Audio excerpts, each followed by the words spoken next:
Fourth grade का scrutiny form भरने का जो प्रोसेस है और पूरा जो प्रिंट आउट है वो मैं आपके सामने लेके आया हूँ।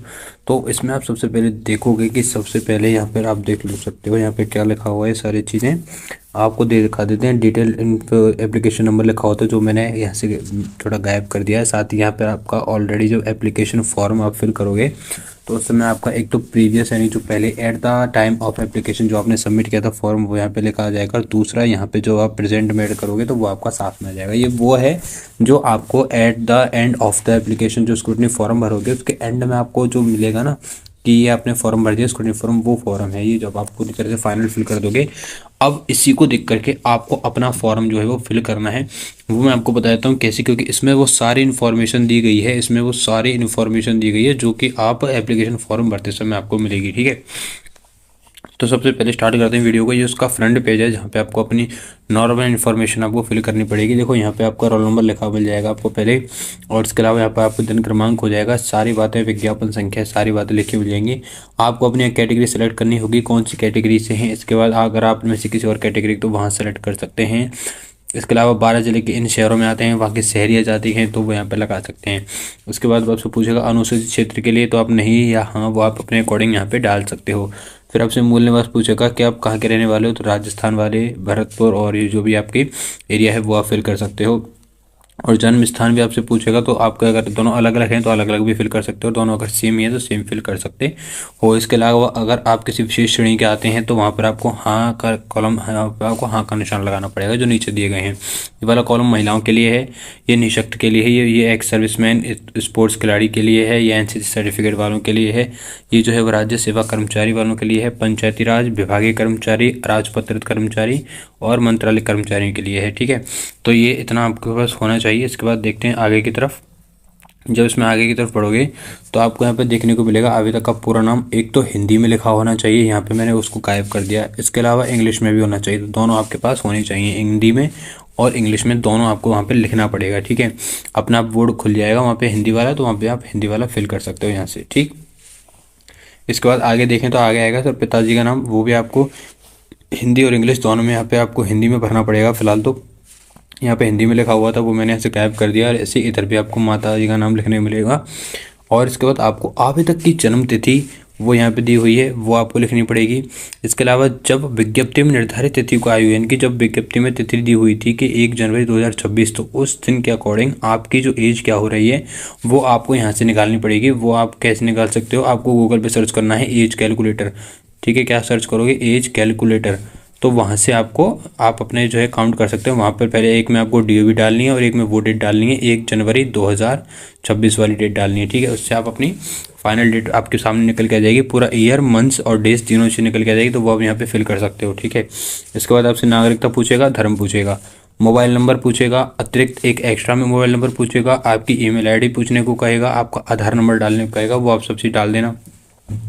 इसके बाद आपसे आपका मैरिटल स्टेटस पूछेगा, आप विवाहित हैं या अविवाहित, तो जैसी भी आप हो वैसे आप कर दें। अगर आप विवाहित है तो हाँ पर हाँ, यहाँ पे हाँ लिख दें। और इसके बाद आपने अगर किसी को मतलब परित्यक्ता है, किसी के छोड़े हुए हैं तो वहाँ वो यहाँ पे लिख सकते हो, विधवा, विधुर, पुनर्विवाहित, ये सारी इन्फॉर्मेशन आपको डालनी पड़ेगी। ठीक है, विवाह विवरण, पत्नी का नाम भी डाल सकते हो, विवाह तिथि, विवाह स्थान, पंजीयन, पंजीयन स्थान, पंजीयन अधिकारी, वो सब आपको यहाँ पर फिल करना पड़ेगा। ये तो था पहला पेज। अब इसके बाद देखते हैं अगले पेज पे। तो अगला पेज है आपके लिए ये संतान विवरण वाला पेज है। अगर आप विवाहित हैं तो ही आपको फिल करना है, अन्यथा नहीं करना है। ठीक है, मैं विवाहित नहीं हूँ, अविवाहित हूँ, इस वजह से मैंने इसको पूरी तरह ब्लैंक कर दिया, कोई पूरी तरह से खाली छोड़ दिया है। ठीक है, अगर आप विवाहित हैं तो यहाँ पे अपने पत्रों की संख्या या पुत्रियों की संख्या वो आपको क्रम संख्या में डालनी पड़ेगी, 1 2 3 4 5 6 जितनी भी हैं सारी इन्फॉर्मेशन आपको डालनी पड़ेगी। यहाँ पर कुल संतान लिखने पड़ेंगे, कितने हैं, 1 जून 2002 से पहले कितने थे और 1 जून 2002 के बाद कितने, वो आपको सारी इन्फॉर्मेशन रिपोर्ट करनी पड़ेगी। इसके बाद आपसे पूछेगा एड्रेस, कौन सा एड्रेस, पत्र व्यवहार का एड्रेस या फिर जिसमें मोबाइल नंबर भी इंक्लूड किया गया हो। ठीक है, मतलब कि आपके पास जब पोस्टल एड्रेस आ सके वो वाली इन्फॉर्मेशन आपको डालनी पड़ेगी। वो मैंने पूरे यहाँ पे अपना मतलब जो आपका परमानेंट एड्रेस था वो आपको फिल करना है, वो मैंने फिल कर दिया था, उसको यहाँ से गायब भी कर दिया है अभी। इसके अलावा स्थायी निवास पूछेगा तो उसमें आपको सेम भर देना है, अगर सेम ही है तो। शैक्षिक योग्यता में पूछेगा, आपका जो 10th है उसके रिगार्डिंग पूछेगा, आपका रोल नंबर क्या है, आपके कितने में से कितने नंबर्स आए हैं, क्या फॉर्मूला था, परसेंटेज थी या फिर ग्रेड था, कितनी परसेंट बनी, और जो दिनांक है इनकी कब उसका रिजल्ट आया था वो आपको बताना है, जो कि मार्कशीट में नीचे की साइड लिखा होता है वो यहाँ पे फिल करना पड़ेगा। और इसके अलावा सब्जेक्ट कौन सी थी और कितने महीने में का कोर्स था, तो 12 महीने का होता है 10 12 दोनों का। और इसके अलावा कौन सी बोर्ड था, तो RBSE बोर्ड, ठीक है। इसके बाद देखोगे 12th में भी सेम ये काम करना है, यहाँ पे रोल नंबर और नंबर बताने हैं, कितने में से कितने आए, परसेंटेज बतानी है, और यहाँ पर आपको अपनी फिर से परसेंटेज बतानी पड़ेंगी, और जो आपके सब्जेक्ट थी वो बतानी है, टोटल टाइम कितना लगा, और RBSE है, ठीक है। इसके बाद अगर आप ये कोई इन्फॉर्मेशन, अगर आपने BA BSc BCom किया हुआ है तो वो भी यहाँ पे आप उनका रोल नंबर डाल सकते हो। इसके अलावा आपके ओवरऑल कितने नंबर आए, परसेंटेज कितनी बनी, वो आपको डालनी है, सब्जेक्ट कौन सी थी वो, कितने महीने की अवधि थी वो, और वो आपको यहाँ पे फिल कर देना है जिस भी यूनिवर्सिटी से आपने किया था, ठीक है। ऐसे ही आपको MA MSc और B.Ed या जो भी आपने नेट सेट है, गेट या कैट किया हुआ वो आपको यहाँ फिल करना पड़ेगा। इसके बाद इंटर्नशिप देखें, अगर आपने कोई इंटर्नशिप की हुई है तो वो आपको यहाँ पर लगानी है, अन्यथा नहीं लगानी, ठीक है। रजिस्ट्रेशन पेपर आपको खाली छोड़ देना है, ये भी आपको खाली छोड़ के रखना है। और ये जो है अगला पोर्शन मैं आपको बता देता हूँ, यहाँ पे ये वाला, ये भी आपको अभी खाली ही छोड़ना है, ठीक है। आपको कोई अनुभव प्राप्त नहीं है इस वैकेंसी के लिए, इस वजह से आपको ये खाली छोड़ना है। अब देखते हैं अगले पेज की तरफ। अगले पेज है, वहाँ पे 18 नंबर पॉइंट है, जो कि आपको दिख रहेगा, अतिरिक्त विस्तृत सूचना आपको यहाँ पे देनी है कि जो तेरे के अकॉर्डिंग आपने जो कार्य किए थे उसमें जो उनका विवरण देना है आपको। तो ये भी आपको पूरी तरह से खाली छोड़ना है, कुछ नहीं भरना है इसमें। और अगर आप इन शर्तों को मानते हैं, इन शर्तों के अंदर अगर आप आते हैं तो ही आपको फिल करना है। वैसे आप में से मैक्सिमम लोग उसको खाली छोड़ने वाले हैं, क्योंकि कोई भी इन शर्तों को पूरा नहीं करता। उसमें लिख रहा है, यदि आप विज्ञापन के अनुसार अधिकतम आयु सीमा में छूट चाहते हैं तो प्रमाण पत्र संहित प्रावधान का उल्लेख करें, जिससे अंतर्गत आयु सीमा में छूट प्राप्त करने के अधिकारी हों। अगर आप छूट प्राप्त करना चाहते हैं तो वही आपको यहाँ पे डालनी है। अगर आपकी एज ज़्यादा है तो आपको यहाँ पर सारी इन्फॉर्मेशन पुट कर देनी है, ठीक है। इसके अलावा ये वाला पोर्शन आपको मैक्सिमम खाली ही छोड़ना पड़ेगा। अब आवेदक द्वारा शपथ युक्त घोषणा, क्या घोषणा कर रहा है आवेदक, वो सारी बातें यहाँ पे आपका स्थान, आपकी डेट और यहाँ पे आपका सिग्नेचर अपना आप अपलोड हो जाएंगे, जैसे आप फोटो साइन अपलोड करोगे तब, ठीक है। इसके बाद अगले पेज पर देखते हैं। अगला पेज है, इसमें ऐसे आपको चेक लिस्ट है ये एक तरीके की, मतलब यहाँ पे आपको अपनी सारी इन्फॉर्मेशन पुट करनी पड़ेगी।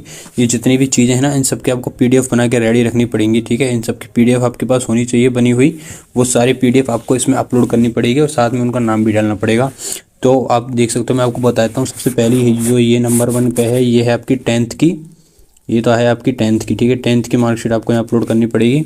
और साथ में ये जो यहाँ लिखा हुआ है ना, ये तो है उसका रोल नंबर 10th का, और उसके बाद कब जो रिजल्ट जारी हुआ था वो वाली डेट मैंने यहाँ पे लिखी हुई है, ठीक है। इसके बाद ऐसे 10th जो सेकंड वाला वो 12th का है, 12th में भी आपको ऐसे करना है, रोल नंबर डालना है और उसमें जो कब जारी हुआ वो है। फिर आपका जो है ये द्वारा से 10th का वो है प्रमाण पत्र। अगर आपके पास 10th का प्रमाण पत्र नहीं है तो वो जो 10th की मार्कशीट होती है ना, उस मार्कशीट में इधर की साइड में जो सीरियल नंबर लिखा होता है वही उसका जो है प्रमाण पत्र का जारी क्रमांक होता है, वो आपको पुट करना है। ऐसी 10th में भी और 12th में, दोनों में आपको ऐसे ही करना है, ठीक है। 10 12 दोनों में होगा, ये वाला और ये वाला 10th और 12th दोनों के हो जाएंगे। इसके बाद मूल निवास अपलोड करना है, उसमें मूल निवास का आपको जो है फोटो के नीचे जो नंबर दिया होता है जारी क्रमांक, वो आपको लिखना पड़ेगा, ठीक है। इसके बाद EWS में भी आपको सारी इन्फॉर्मेशन पुट करनी पड़ेगी कि वो कब जारी हुआ था और उसमें कितने पेज हैं। देखो EWS मेरे जो था पिछले था 2022-23 का बना हुआ था, जो कि एक्सपायर हो गया, तो उसकी मैंने वैलिडिटी बनाई। तो एक तो EWS पुराना वाला लगा था, एक उसकी वैलिडिटी वाला लगा था, एक नया वाला लगा था। अब ये जो शपथ पत्र था वैलिडिटी वाला, इस शपथ पत्र के 2 पेज थे, तो इस वजह से 1 2 और 4, तो टोटल 4, 1 2 और 1 टोटल 4 हो गए। तो इस वजह से पेजों की संख्या कितनी थी, 4। तो यहाँ पे पेजों की संख्या उस हिसाब से बननी है, ठीक है। अब इसके बाद देखें आगे। इसके बाद आपका अटेस्टेशन फॉर्म आपको फिल करना है, जिसमें 2 पेज थे। हस्तलिखित जो नोट था, इसमें हिंदी और इंग्लिश दोनों में राइटिंग लिखी थी, वो आपका 1 पेज का था। शपथ पत्र अगर आपने कोई और एक्स्ट्रा लगाया हुआ है, जहाँ तक वैलिडिटी वाला था EWS का, तो मैंने वो लगा दिया। इसके अलावा जाति शपथ पत्र आपको लगाना पड़ेगा EWS का, या आप OBC है जो भी आप कैटेगरी चाहते हो। बच्चों का घोषणा पत्र आपको लगाना पड़ेगा। दहेज धूम्रपान वाला लगाना पड़ेगा। राजपत्र अधिकारी की CC आपको लगानी पड़ेंगी, 2 जो आपने बनवाई थी। इसके अलावा अंतिम संस्थान द्वारा जारी प्रमाण पत्र लगाना पड़ेगा। धोखाधड़ी वाला जो है एफिडेविट जो आप कोर्ट से बनवा के लाए हो, वो आपको यहाँ लगाना पड़ेगा। और अन्य प्रमाण पत्र में अगर आपके पास कोई और एक्स्ट्रा है तो वो आप यहाँ पे लगा सकते हो, ठीक है। इसके अलावा अगर आपके पास ये भी हैं तो आप इनको भी लगा सकते हो। और ये यहाँ पे कंप्लीट हो जाएगा। और ये जो नीचे वाला पोर्शन है ये खाली छोड़ देना है, ये आपको फिल नहीं करना है। जब ये टोटल आपको प्रिंट आउट निकलेगा ना इसका, तब आपको जब फाइनल DB होगा तब वहाँ पे इसकी ज़रूरत पड़ेगी। तो वहाँ पर आपको निकाल के यहाँ पर एक गज़ेटेड ऑफिसर के साइन करवाने पड़ेंगे, मोहर लगवानी पड़ेगी, ठीक है, तब ये काम आने वाला है। इसके बाद अगला पेज देखें। अगला पेज है ये अभ्यर्थी की संक्षिप्त चेक लिस्ट। ठीक है, चेक लिस्ट वाली बात हो रही है। तो चेक लिस्ट में आप देखो किन किन चीज़ों के लिए आपको टिक करना है, किन के लिए नहीं, तो वो आपको खुद अपने रिस्क पर पढ़ना पड़ेगा, उसके बाद आपको क्लिक करना पड़ेगा। वैसे तो ज़्यादातर में इधर वाले ही साइन होने वाले हैं, जो मैंने देखो इधर टिक लगा हुआ है ना, इन सब पे टिक होने वाला है वैसे तो। और आप एक बार इनको पढ़ के टिक कीजिएगा। ठीक है, अब ये जो बचते हैं ना 6 और 4th और 5th वाले, इनको देख लीजिए, इनको आपको फिल नहीं करना है, क्योंकि ये सिर्फ उनके लिए जो टीएसपी क्षेत्र की भर्ती वाली होती है, टीएसपी क्षेत्र की भर्ती होती है, सिर्फ उनके लिए है। और ये वाला उनके लिए है जो अभ्यर्थी आरक्षित श्रेणी का है किंतु राज्य से बाहर का है, तो उसके लिए है ये वाली। लेकिन अपन तो राजस्थान की मूल निवासी, इस वजह से हमारे लिए नहीं, तो इनको अपन को खाली छोड़ के रखना है। ठीक है, इसके बाद ये भी आपको खाली छोड़ के रखने हैं।